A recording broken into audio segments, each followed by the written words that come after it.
यह संसार मनुष्य की कर्म भूमि और भोग भूमि दोनों है। मनुष्य के कर्म फल का भंडार अक्षय है। उसे भोगने के लिए ही जीव 84 लाख योनियों में शरीर धारण करता आ रहा है। इसलिए मानव शरीर का एक नाम भोगायतन है। कर्म की गति जानने में देवता भी समर्थ नहीं है। मानव की तो बात ही क्या है।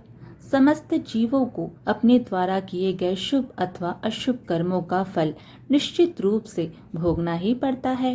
प्रत्येक जीव का प्रारब्ध निश्चित रूप से विधि के द्वारा ही निर्मित है। कर्म फल अटल है, इन्हें भोगे बिना छुटकारा नहीं मिलता है। यमराज, जिन्हें धर्मराज भी कहते हैं, सभी प्राणियों को उनके पाप पुण्य का फल प्रदान करते हैं। लेकिन जब उनसे कोई गलती हो जाए तो क्या उन्हें माफ किया जा सकता है? नहीं, कभी नहीं। एक गलत कर्म से यमराज को भी दासी पुत्र विदुर के रूप में जन्म लेना पड़ा। तो इसके पीछे की क्या है पूरी कहानी? चलिए जानते हैं। एक बार कुछ चोर राजकोष से चोरी कर भाग रहे थे और राजा के सैनिक उनका पीछा कर रहे थे। सैनिकों को पास आते देखकर चोर घबरा गए। रास्ते में मांडव्य ऋषि का आश्रम था। चोरों ने चोरी का सारा माल ऋषि के आश्रम में फेंक दिया और भाग गए। राजा के सैनिक चोरों का पीछा करते हुए आश्रम में आए। राजकोष से चुराई गई सारी संपत्ति वहां देखकर उन्होंने मांडव्य ऋषि को चोर समझकर पकड़ लिया और राजा के सामने ले आए। राजा ने मांडव्य ऋषि को सूली पर चढ़ाने का आदेश दे दिया। मांडव्य ऋषि को वध स्तंभ पर खड़ा कर दिया गया। ऋषि उस समय भी अपना गायत्री मंत्र जाप कर रहे थे। ऋषि के मुखमंडल पर एक तेज था। सूली पर चढ़ने के बाद भी ऋषि की मृत्यु नहीं हुई। यह देखकर राजा आश्चर्य हुआ और तब राजा समझ गया कि ये तो कोई तपस्वी साधु है, चोर नहीं। भयभीत होकर राजा ने ऋषि को वध स्तंभ से उतारने का आदेश दिया। मांडव्य ऋषि से जब राजा को सारी बात मालूम हुई तो उसे बड़ा पश्चाताप हुआ कि मैंने निर्दोष तपस्वी को सूली पर चढ़ाना चाहा। राजा ने ऋषि से उन्हें क्षमा करने की विनती की।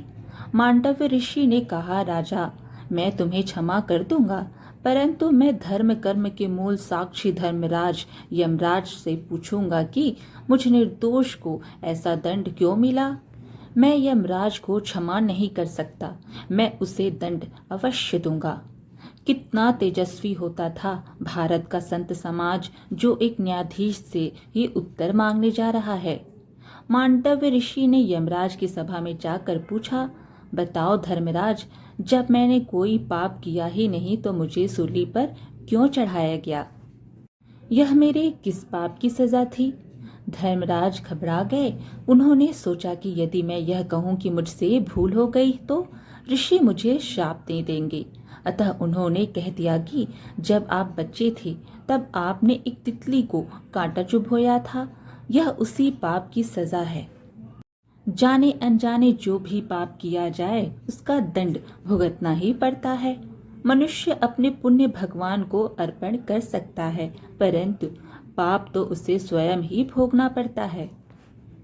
मांडव्य ऋषि ने यमराज से कहा, शास्त्र की आज्ञा है कि यदि अज्ञान में कोई मनुष्य पाप कर दे तो उसकी सजा उसे स्वप्न में दी जाए। मैं अबोध बालक था, इसलिए उस समय किए गए पाप का दंड मुझे स्वप्न में ही मिलना चाहिए था। तुमने मुझे अनुचित दंड दिया, अतः मैं तुम्हें श्राप देता हूँ कि तुम्हें सामान्य मनुष्य के घर जन्म लेकर 100 वर्ष तक पृथ्वी पर रहना पड़ेगा। इस प्रकार मांडव्य ऋषि के श्राप के कारण यमराज को विदुर के रूप में दासी के घर जन्म लेना पड़ा। सबको अपने कर्म का फल अवश्य भोगना पड़ता है। आज की कथा यहीं समाप्त हुई। फिर मिलेंगे एक और धार्मिक कथा के साथ।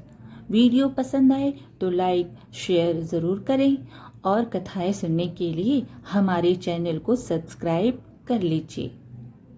धन्यवाद।